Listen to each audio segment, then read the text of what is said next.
선교사 중에 짐 엘리엇이라는 선교사가 있습니다.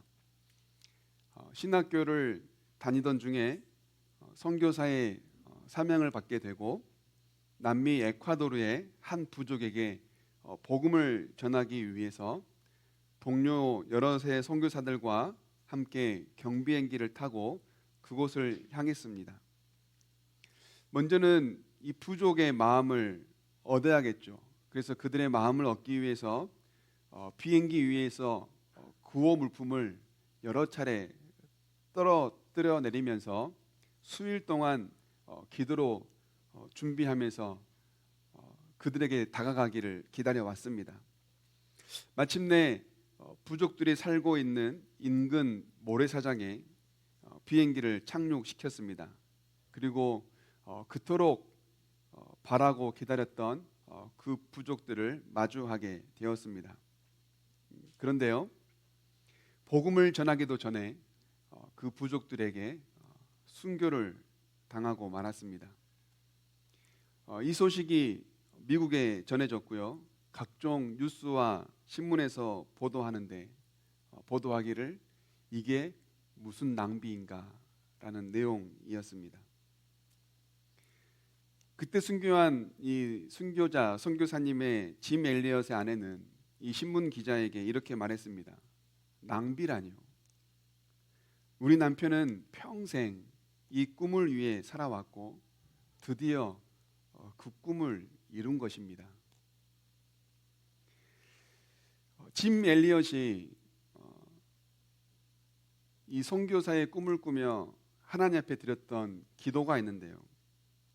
이런 기도입니다. 하나님, 저를 어서 아우카족에게 보내주소서. 아버지, 제 생명을 취하소서. 주의 뜻이라면 제 피를 취하소서. 주의 삼키는 불로 제 피를 삼키소서. 제 것이 아니기에 아깝지 않겠습니다. 주님 가지시옵소서. 다 가지시옵소서. 제 생명을 세상을 위한 희생으로 부으소서. 피는 주님의 제단 앞에 흐를 때만 가치가 있는 것입니다. 하나님, 마른 막대기 같은 제 삶에 불을 붙이사 하나님을 위해 온전히 소멸하게 하소서. 나의 하나님, 내 삶은 주님의 것이오니 다 태워주소서. 저는 오래 사는 것을 원치 않습니다. 다만 주 예수님처럼 꽉 찬 삶을 살기를 원합니다. 라고 하는 짐 엘리엇의 기도입니다. 어떻게 하면 이런 기도를 드릴 수 있는 걸까요? 이 짐 엘리엇은 자기 생명을 자기 것으로 여기지 않았습니다. 자기 생명을 온전히 하나님의 것으로 여기며 하나님께 바쳤습니다. 오늘 성경에 보니 하나님께서 아브라함에게 명령을 하십니다. 오늘 본문의 1, 2절이에요. 함께 읽어봅니다. 시작. 그 일 후에 하나님이 아브라함을 시험하시려고 그를 부르시되 아브라함아 하시니 그가 이르되 내가 여기 있나이다. 여호와께서 이르시되 내 아들 내 사랑하는 독자 이삭을 데리고 모리아 땅으로 가서 내가 내게 일러준 한 산 거기서 그를 번제로 드리라. 아멘. 하나님께서 아브라함을 부르세요. 그러자 아브라함이 즉각 대답합니다. 그런데 하나님께서 말씀하신 것이 도무지 납득할 수 없는 것이었습니다. 내 아들, 내 사랑하는 독자 이삭을 번제로 바치라. 하나님께서도 내가 이 아들을 얼마나 사랑하는지 아실 텐데, 어떻게 얻은 아들인지 하나님께서도 아실 텐데, 내가 그동안 이 아들을 위하여 어떻게 기도해 왔는지를 하나님도 아실 텐데, 그런데 이 아들 사랑하는 독자 이삭을 바치라니. 아브라함의 입장에서는요, 도무지 납득할 수 없는 명령이었을 거예요. 여러분, 하나님께 바치라고 하는 번제는 머리털을 뽑아 드리는 제사가 아니에요. 하나님 말씀하신 이 번제는 완전히 태워드리는 제사입니다. 그러니 번제로 드리는 이 제물은 완전히 없어지는 겁니다. 그러니 지금 하나님께서 아브라함에게 하신 이 말씀은 이삭을 완전히 태워서 완전히 없애는 것으로 나에게 드리라라는 말씀이에요. 여러분, 이 말씀을 납득할 수 있는 사람이 어디 있을까요? 하나님, 차라리 저를 드릴게요, 저를 받아 주십시오 라는 것도 어렵잖아요. 그런데 아브라함이 하나님의 이 말씀을 듣고 어떻게 합니까? 오늘 본문의 3절 함께 봅니다. 시작. 하나님 아브라함이 아침에 일찍이 일어나 나귀의 안장을 지우고 두 종과 그의 아들 이삭을 데리고 번제에 쓸 나무를 쪼개어 가지고 떠나 하나님이 자기에게 일러 주신 곳으로 가더니. 아멘. 한치의 망설임도 없이 아침에 일찍이 일어나 채비를 마치고 이삭을 데리고 하나님이 일러 주신 곳으로 향합니다. 그런데 우리가 가진 이 성경에는 하나님께서 마치 가라라고 명령하신 것처럼 기록되어 있지만요, 히브리 원어에 보면요, 이것은 명령보다는 권면형에 가깝습니다. 그러니까 우리말로는 가라라는 식으로 명령식으로 느낌이 나지만 본래 의미는 하나님께서 아브라함에게 권고하시는 말씀이에요. 여러분, 만약 누군가가 우리에게 한 가지를 명령하는데 해도 되고 안 해도 되는, 선택할 수 있도록 우리에게 명령을 한다면 우리는 그 명령을 어떻게 받아들이겠습니까? 일단은 유보를 하고 먼저 계산을 해보고 나서 이것이 나에게 타당한 일인지를 생각해 보고 명령을 따르거나, 그게 아니라는 생각이 든다면 우리는 그 명령을 거절할 겁니다. 왜냐하면 처음부터 해도 되고 안 해도 되는 선택식으로 명령을 했기 때문에 우리가 그렇게 선택을 할 수 있는 거겠죠. 그러나 아브라함은 그렇게 하지 않습니다. 하나님께서 아브라함에게 말씀하시기를 너의 아들 이삭을 번제로 드리면 좋겠어, 그렇게 하지 않을래? 이렇게 말씀했을 때 분명 납득할 수 없는 명령이었고 선택하지 않고 거절해도 될 수 있는 명령이었지만 아브라함은 한치의 망설임도 없이 아침에 일찍 일어나 하나님이 명령하신 길을 떠난 겁니다. 왜요? 하나님은 권고 형식으로 아브라함에게 말씀하셨지만 아브라함은 하나님의 말씀이라면 순종으로, 명령으로 받았기 때문입니다. 이것이 주는 교훈은 뭡니까? 아브라함은 그만큼 하나님을 전적으로 신뢰했다는 겁니다. 하나님이 어떤 말씀을 하셔도, 하나님이 나에게 선택할 수 있는 길을 주셔도 하나님의 명령을 따른다. 하나님의 말씀이라면 그것이 어떤 말씀이라도 나는 순종한다. 왜냐하면 하나님을 전적으로 믿었기 때문입니다.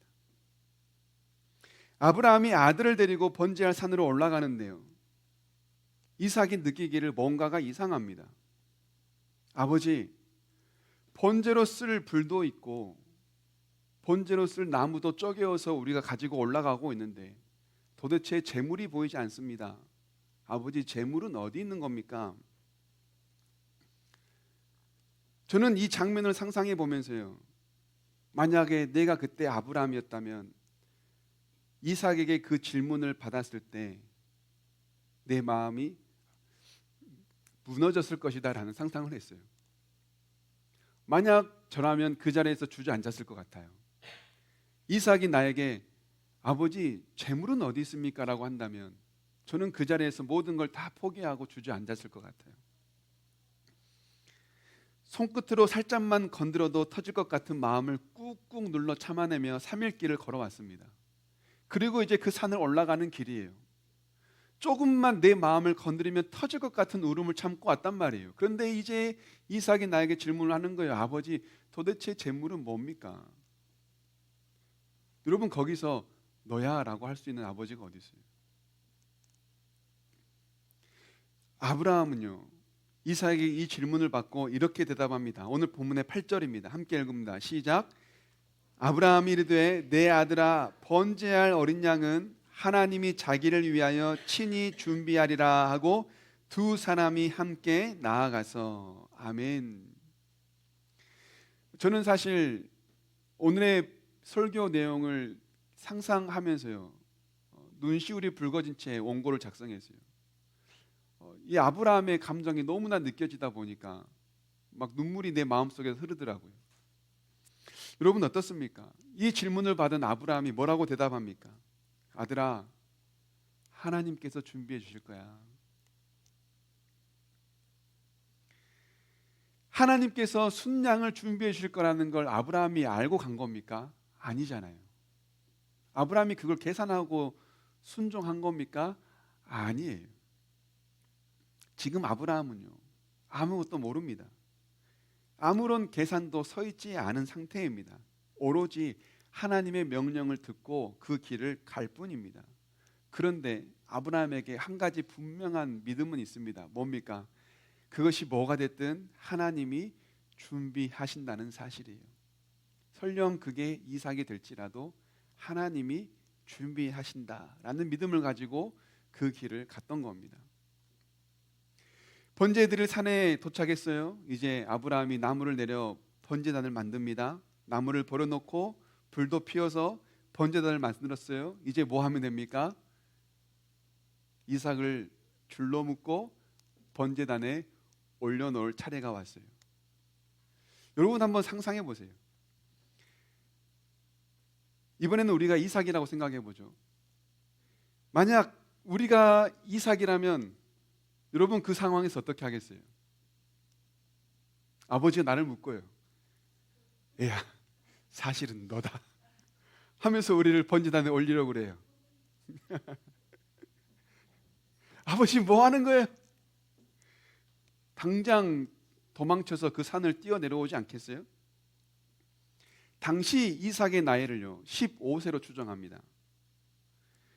우리 같으면요 북한도 무서워하는 중이에요. 그 중이를 우리가 무슨 수로 묶어서 번제단 위에 올립니까? 아버지를 밀쳐내고 도망가겠죠. 그런데 상상해 보건대 아브라함이 이삭을 묶어서 번제단에 올려놨다는 건 이삭이 아버지에게 순종한 거예요. 저는 도무지 믿어지지가 않아요. 그동안 이삭은 봤던 겁니다. 아버지가 어떻게 하나님께 순종해 왔는지를 본 거예요. 아, 내 아버지가 이렇게 하나님께 순종했는데 나도 아버지에게 순종해야지 하는 마음으로 이삭은 자기 목숨을 드리고 아버지는 자기 목숨보다 귀한 아들을 드린 거예요. 정말로 이 장면을 우리가 상상해 본다면요, 이 장면을 우리가 단 한마디로 정의해 본다면 이 장면은요 온전한 순종이라고 정의를 해볼 수 있을 겁니다. 그렇게 하나님께서 이삭을 묶어서 아브라함이 번제단에 올려놓고 잡으려고 하는 순간 하나님께서 아브라함에게 이렇게 말씀하시죠. 오늘 본문의 11, 12절이에요. 함께 봅니다. 시작. 여호와의 사자가 하늘에서부터 그를 불러 이르시되 아브라함아 아브라함아 하시는지라 아브라함이 이르되 내가 여기 있나이다 하매 사자가 이르되 그 아이에게 내 손을 대지 말라 그에게 아무 일도 하지 말라 내가 내 아들 내 독자까지도 내게 아끼지 아니하였으니 내가 이제야 내가 하나님을 경외하는 줄을 아노라. 아멘. 하나님께서 다그치듯 아브라함을 부릅니다. 아브라함아 아브라함아 그 아들에게 손대지 마라. 그 아이에게 아무것도 하지 마라. 내가 내 아들 내 독자 이삭을 사랑하는 줄을 내가 안다. 그런데 그보다 내가 나를 더 경외하는 줄을 이제야 알았다. 아브라함이 하나님을 얼마나 사랑하시는지를, 아브라함이 이삭보다 하나님을 더 사랑한다는 사실을 하나님이 이제 알았다는 거예요. 저는 여기서 질문이 생겼어요. 하나님이 정말 몰랐던 걸까 그러면? 하나님이 아브라함을 몰라서 시험하신 걸까? 라는 질문이 생겼어요. 그리고 묵상을 해보니 그게 아니었어요. 하나님이 어찌 아브라함을 모릅니까? 하나님이 아브라함을 몰랐던 게 아니에요. 아브라함을 깨닫게 하신 거예요. 내가 이삭보다 하나님을 더 사랑해야 한다. 이삭은 하나님이 내게 주신 귀한 선물이지만, 그래서 너무나 사랑하지만 내가 더 사랑할 건 이삭이 아니라 하나님이다. 하나님은 아브라함에게 이 사실을 깨닫게 하시려고 아브라함을 시험하셨던 거예요. 하나님이 몰라서 아브라함에게 이 험난한 시험을 허락하신 것이 아니라 시험을 통하여 아브라함으로 하여금 깨닫게 하려고 아브라함에게 시험을 하셨던 거예요. 여러분, 학교에서 선생님이 학생들에게 시험을 내는 이유가 선생님이 몰라서 내는 겁니까? 아니면 학생들을 성장시키기 위해서 내는 겁니까? 학생을 성장시키기 위해서, 더 훈련시키기 위해서 정답을 깨닫게 하려고 시험을 내는 것이 시험이잖아요.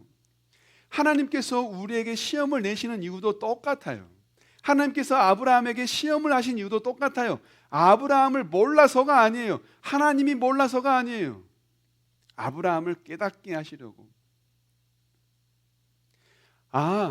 내가 사랑할 건 이삭이 아니라 하나님이다. 하나님이 내게 주신 이삭이라 너무나 귀하지만 내가 더 사랑할 건 하나님이다라는 사실을 깨닫게 하려고 하나님께서 아브라함에게 이 시험을 허락하셨던 겁니다.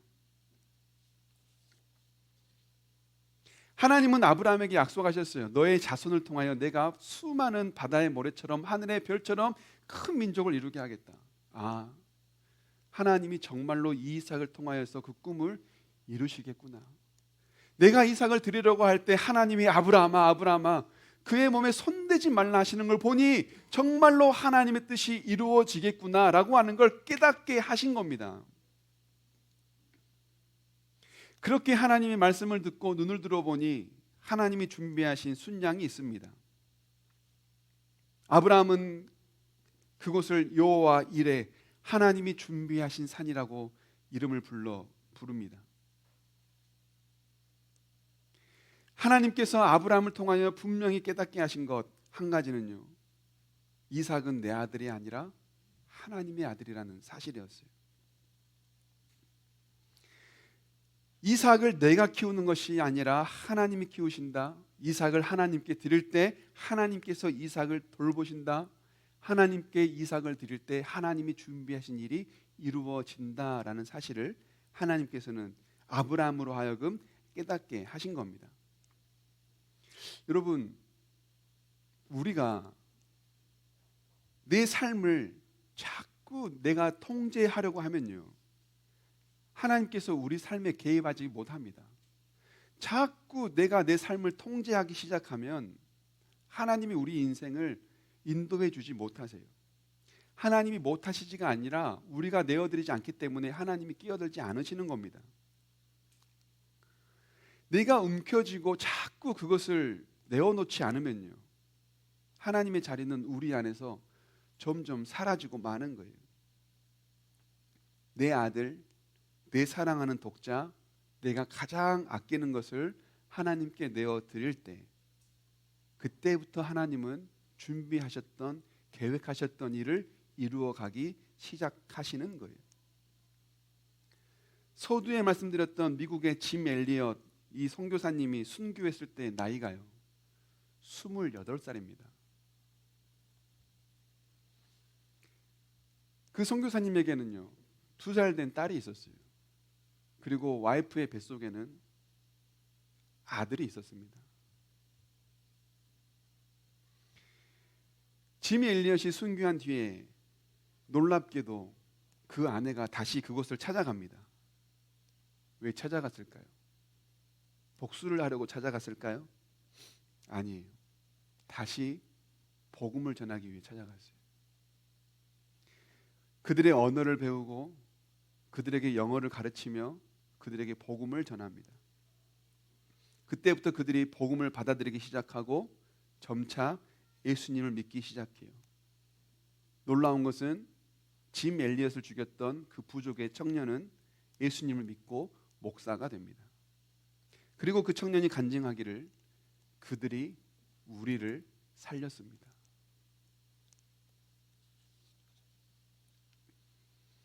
짐 엘리엇은 가장 귀한 자기의 생명을 하나님께 드렸다면 남편을 가장 사랑하는 이 아내는 남편을 하나님께 드렸고요.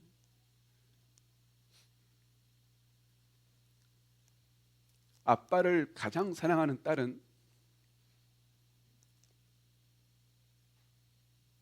아빠를 하나님께 드린 겁니다. 그때부터 그 부족에게 하나님의 일이 시작된 겁니다. 가장 귀한 것을 내어드리니 하나님이 일하시기 시작하더라는 거예요. 여러분, 우리는 왜 우리의 가장 소중한 것을 하나님께 드리지 못하는 걸까요? 뭐 때문에요? 하나님께 드리면 없어질 거라는 불안함 때문에 드리지 못하는 거 아닙니까? 하나님께 내 생명을 드리면, 하나님께 내 자식을 드리면, 하나님께 내가 가장 사랑하는 걸 드리면 이제는 누리지 못할 거에 대한 불안함 때문에, 두려움 때문에, 손해보는 것 마음 때문에 우리 드리지 못할 때가 너무나 많죠. 그러나 히브리서 11장은 이 아브라함의 믿음을 보고 이렇게 말합니다. 함께 읽어봅니다. 시작. 아브라함은 시험을 받을 때에 믿음으로 이삭을 드렸으니 그는 약속들을 받은 자로 돼 그 외아들을 드렸느니라. 그에게 이미 말씀하시기를 내 자손이라 칭할 자는 이삭으로 말미암음이라 하셨으니 그가 하나님이 능히 이삭을 죽은 자 가운데서 다시 살리실 줄로 생각하지라. 중요합니다. 그 다음 시작. 비유컨대 그를 죽은 자 가운데서 도로 받은 것이니라. 아멘. 아브라함은 하나님께 이삭을 드린 거나 다름없어요. 이삭은 그때 죽은 겁니다. 그런데 하나님이 아브라함에게 다시 이삭을 돌려주신 거예요. 우리가 하나님께 드린다고 해서요 없어지는 게 아니에요. 하나님은 우리가 사랑하는 것을 빼앗는 분이 아닙니다. 우리가 하나님께 드릴 때 하나님은요 우리가 드린 것보다 더 좋은 것으로 우리에게 돌려주시는 분이세요.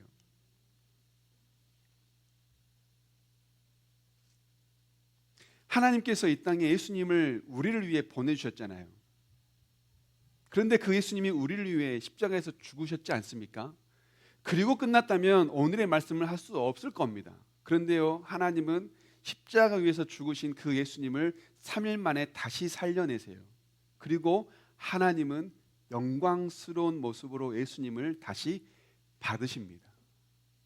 우리에게 예수님을 보내주시고 그 일을 완수하게 하신 뒤 그 예수님을 다시 더 영광스러운 모습으로 돌려 받으신 거예요. 제자들은 예수님이 육신으로 살아계실 때 너무나 좋았어요. 예수님 가지 마세요. 예수님 가지 마세요. 가면 안 됩니다. 그런데 예수님이 십자가에 죽으시자 모든 제자들의 마음이 무너집니다. 이제 예수님이 없다. 우리는 끝났다. 이제 우리에게 핍박이 올 거다. 그동안 내가 예수님을 믿은 건 실패였구나. 그런데요 예수님이 제자들에게 더 좋은 성령님을 돌려 보내주세요. 제자들이 예수님의 십자가를 가로막지 않으니 그 예수님은 십자가에 죽으시고 부활하심으로 더 좋은 성령으로 더 유익하게 성령을 제자들에게 돌려 보내주신 거예요. 여러분, 나의 생명을 하나님께 드린다고 하여 우리 생명이 없어지는 거 아니에요. 내가 가장 사랑하는 것을 하나님께 드린다고 하여 그 사랑하는 것이 사라지는 게 아니에요. 하나님은 우리가 사랑하는 걸 뺏는 분이 아닙니다. 하나님은 우리가 귀하게 여기는 걸 뺏는 분이 아닙니다. 하나님은 우리가 가장 사랑하는 것을 하나님 몰래 우리 몰래 빼돌리는 분이 아니에요. 하나님은요 우리가 하나님께 드릴 때 더 좋은 것으로 되돌려 주시는 분이에요. 우리가 아무리 이렇게 설교를 하고 이렇게 생각하고 돌아가잖아요. 그런데 보세요. 하루 이틀 사이에 분명 이런 일이 옵니다. 그러면 우리 마음에 이런 마음 들 수 있죠. 하나님 꼭 이러셔야만 합니까? 오늘 설교 제목이에요. 우리의 마음을 담아서 제목을 정해봤어요. 막상 우리에게 이 아브라함과 같은 심정이 딱 오면요, 정말 우리 마음에 드는 생각은 아마도 하나님 꼭 이러셔야만 합니까? 라는 질문일 거예요. 여러분, 그럴지라도요, 한편에는 그런 생각이 들지라도 모든 것들을 준비하실 하나님을 믿고 하나님께 맡길 수 있기를 원합니다. 그때 하나님이 일하세요. 하나님께 모든 걸 내어 맡기고 드릴 때 하나님이 일하세요. 일하시는 하나님을 만나고 경험할 수 있기를 주님의 이름으로 축복합니다. 아멘. 말씀을 마치면서 찬양하기 원합니다. 찬양 가운데 이런 찬양이 있습니다. 오늘 함께 불렀던 찬양인데요. 날이 저물어 갈 때, 빈들에서 걸을 때, 그때가 하나님의 때. 내 힘으로 안 될 때, 빈손으로 걸을 때 내가 고백해 여호와 이래. 주가 일하시네, 주가 일하시네, 아끼지 않는 자에게. 주가 일하시네, 주가 일하시네, 신뢰하며 걷는 자에게. 여러분, 이 찬양의 가사를 한 번 더 생각해 보세요. 날이 저물어 갈 때, 빈들에서 걸을 때, 내 힘으로 안 될 때, 빈손으로 걸을 때, 여러분, 빈들을 걷고 날이 저무는 시간을 걷고 빈들을 걷는 그 인생이 얼마나 처량합니까? 우리에게 만약 그런 인생이 온다면 신세를 한탄하고 좌절하고 절망하고 포기하고 낙심하고 싶을 거예요. 그런데 이 찬양에서는 이렇게 고백해요. 그때가 하나님의 때다. 그때가 하나님이 일하실 때다. 여러분, 그렇습니다. 우리는 우리 인생을 생각할 때 두 손이 무거우면 우리 인생을 잘 살았다, 성공했다라고 말할 수 있을 거예요. 내 인생에 환한 빛이 밝히면 잘 살았구나, 성공했구나 라고 할 거예요. 그런데 이 찬양에서는 그렇게 말하지 않아요. 오늘 말씀에서도 그렇게 말하지 않아요. 오히려 빈들을 걸을 때, 빈손을 걸을 때, 날이 저물어가는 그 길을 걸을 때 그 인생이 진짜 복되다고 말합니다. 왜요? 내가 할 수 없을 때 하나님이 일하시기 시작하기 때문입니다. 내가 도무지 한 번도 어떻게 감당할 수 없는 일이 내 앞에 닥쳐올 때, 모든 걸 포기하고 싶을 때, 모든 걸 내려놓을 때, 그때부터 하나님의 일하심이 시작되기 때문입니다. 여러분, 우리 손에 쥐고 있는 모든 것들을 내려놓을 수 있기를 원합니다. 내가 사랑하는 것들을 주님께 내어 맡길 수 있기 원합니다. 그때부터 하나님께서 우리의 삶을 개입하셔서 이끌어 가실 겁니다. 그 하나님의 인도하심을 믿으며 함께 찬양의 고백 드리며 나아갑시다.